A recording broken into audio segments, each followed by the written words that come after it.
So, the service schedule that we've got set up here with, every month, every week of the month, there's kind of a rotating theme. And last week it was about scripture, and so we read a piece of scripture and we talked about it. And since this is the second week, the heart of the service is a dharma talk. In other words, it's just it's a sermon, right? That's the idea.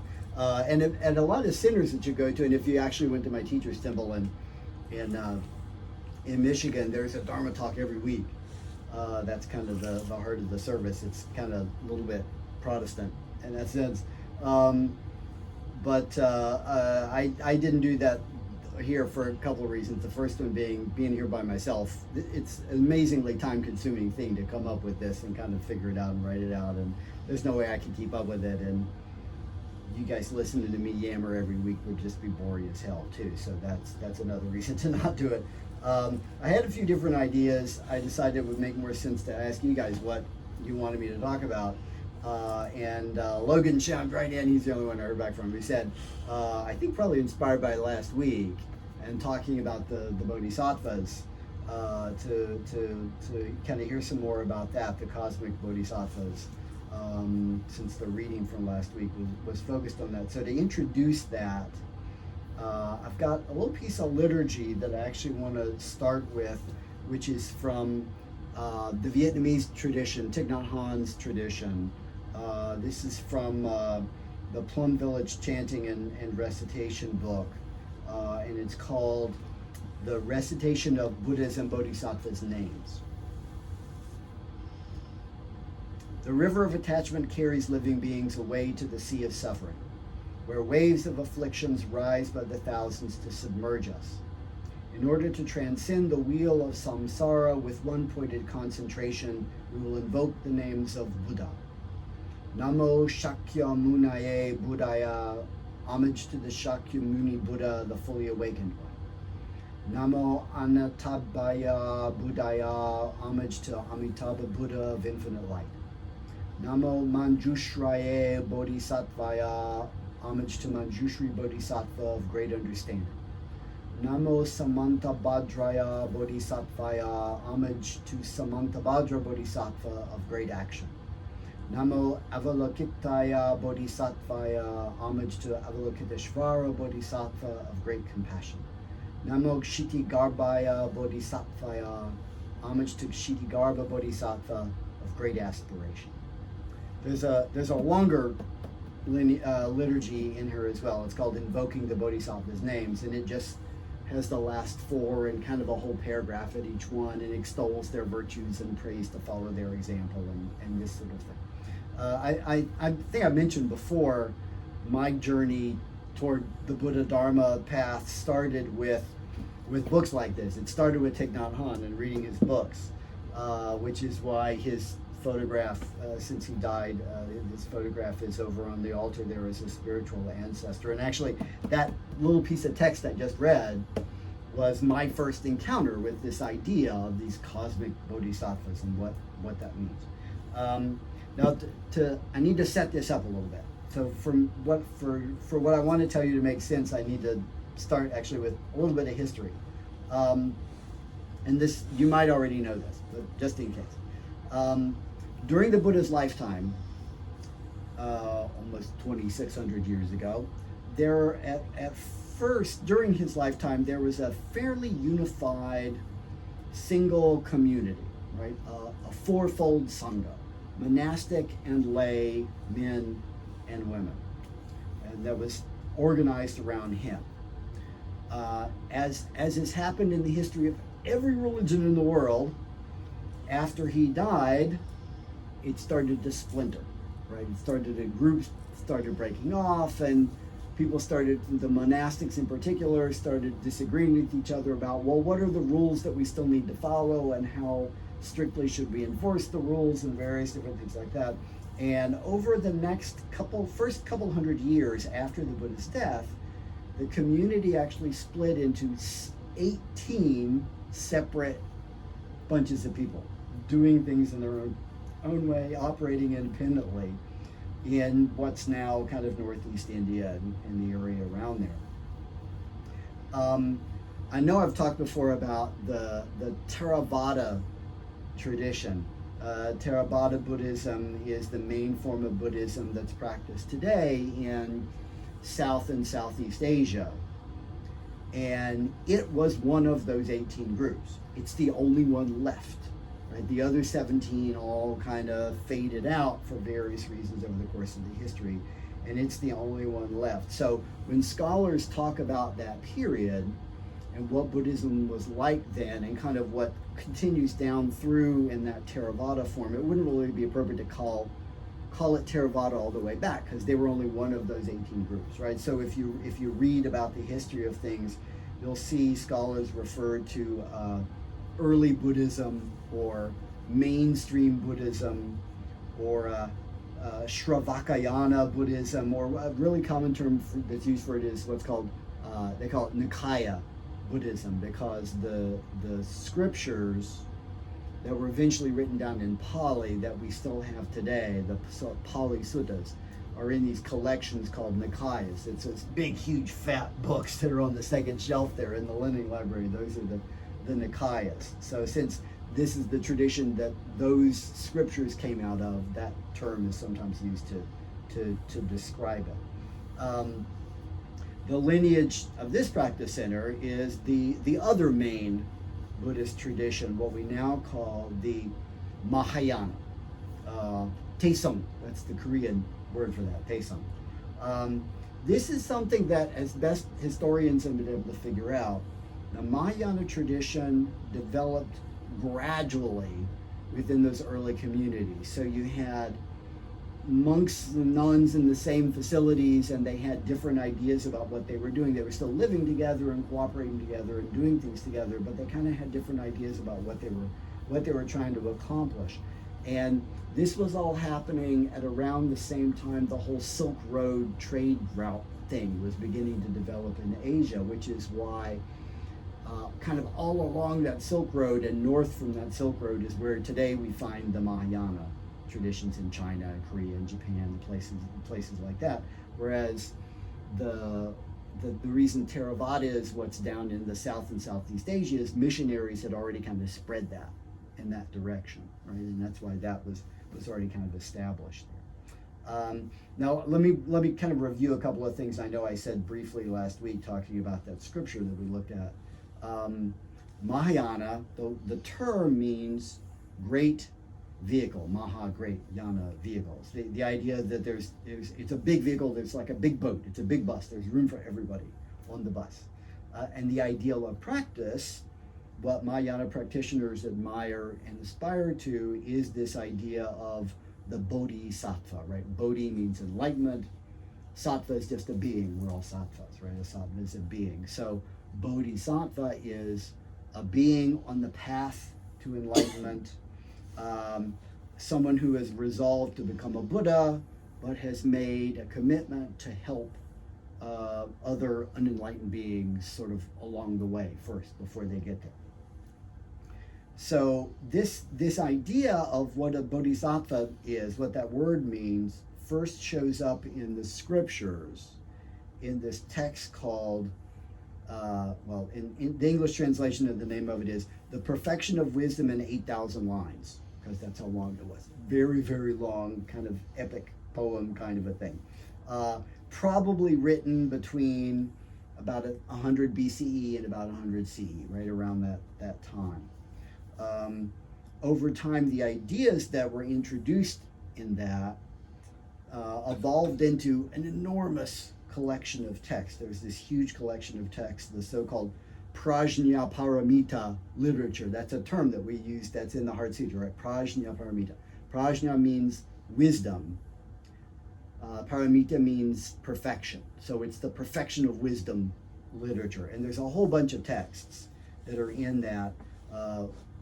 Longer ones, shorter ones. Eventually, the ones that people read the most are the shorter ones.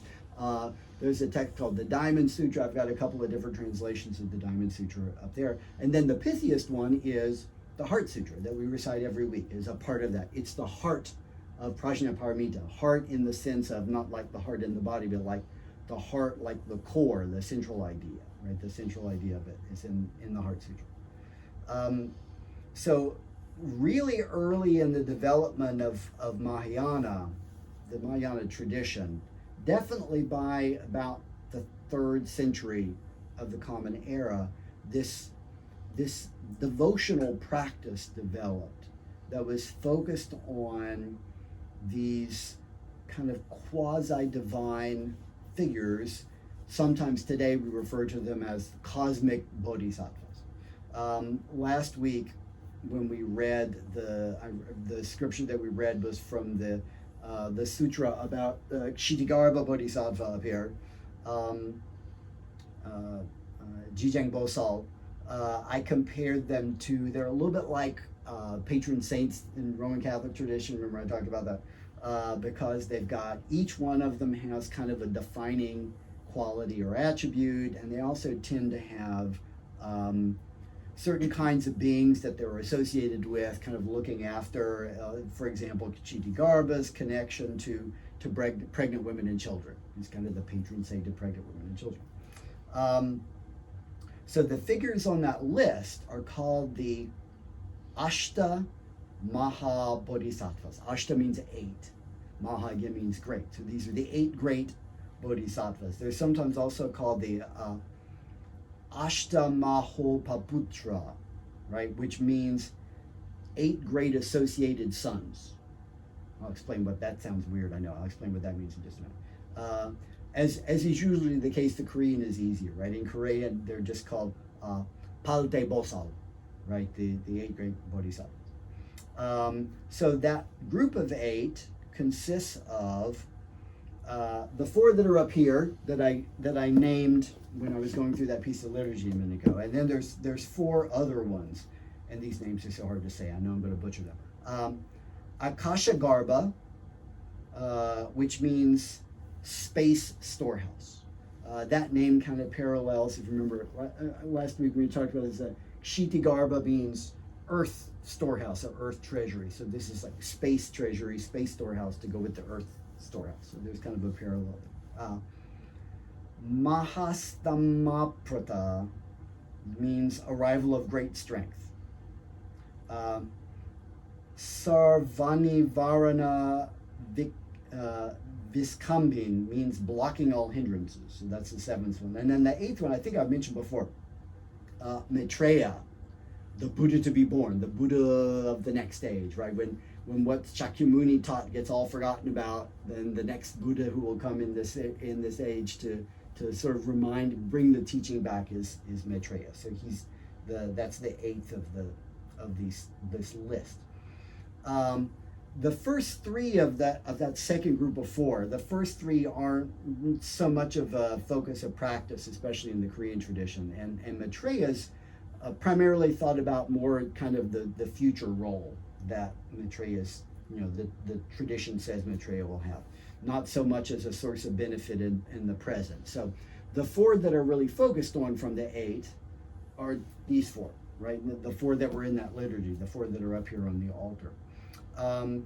And the reason they're called, and remember that other name was 8 great associated sons, right? The reason for the reference to associated is that they're very often portrayed as companions of or attendants on Buddhas, right? In these sort of triad setups. So often you'll see Shakyamuni, kind of actually the way we have it here. Shakyamuni often attended by Avalokiteshvara and Kshitigarbha, sort of usually standing on either side. So you'll have a big Shakyamuni statue, and then you'll have little statues of the other 2 sort of next to him. I've got a small sculpture here that usually sits up there on the Amida altar. That's an example of this as well. So this is Amida Buddha, the Buddha of the Pure Land. We'll probably talk about him later at some point. And this is him with his 2, you can see two companions, right? This is on the, wait a minute, which one's which? On the right, we've got Avalokiteshvara, again over here on his right, and on the left over here, we've got Mahastamprata the Bodhisattva of strength over here on the left. And the interesting thing about these two is, this is from China, hand carved in China. The interesting thing about these two is when these two Bodhisattvas got to China, they both became women, right? They usually were portrayed male. If you look at sort of old Indian stuff, they usually portrayed male, but then they get to India and they both get to China and they both turn into goddesses, right? We got Kuan Yin, the goddess of compassion, and Shi Qi, that's the Chinese name. Again, usually the Chinese and Korean is either Shi Qi, the goddess of strength, right? So that's one of the interesting things about that little triad of the three of them.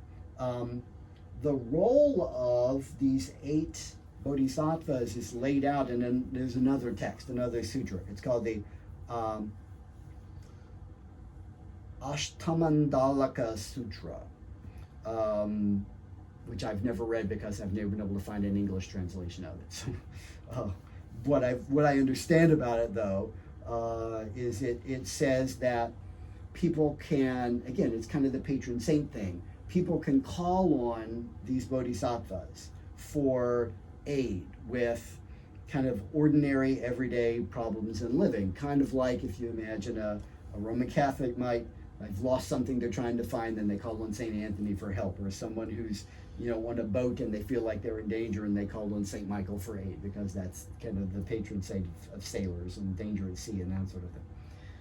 So that's a lot of the association that people have with these figures is that idea that you can call on them for aid and help and sustenance and support when things are going wrong in life and sort of everyday things. So that naturally leads into an important question, and I touched on this a little bit briefly last week as well, which is, how should you think about these figures? How should they be understood? Now, first of all, you can take them literally. You can think of them as real. You can think about these cosmic Buddhas as bodhisattvas as real, as actual literal beings who are somewhere in the universe and hear and respond to the needs that people express. That might make sense to you, and if it does, then you can think about them that way. And there are certainly a lot of Buddhists who think of these as real beings that exist in the universe and that they can call on for help. For example, if you look at images of Avalokiteshvara, especially in the kind of way she's portrayed in Chinese and Japanese and Korean tradition and so on, often she's shown holding a bottle or a flask. And what that flask is interpreted as representing is different depending on whether it's sort of she's holding it up or she's pouring it out, right? Because some, like here, it looks like she's pouring it out, right? But sometimes she's kind of just holding it.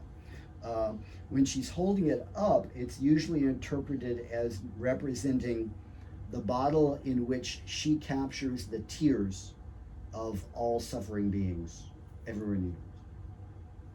And when she's portrayed in this form with a tip, like she's pouring it out, then it represents a balm or medicine that she's sharing with all suffering beings to ease their pain.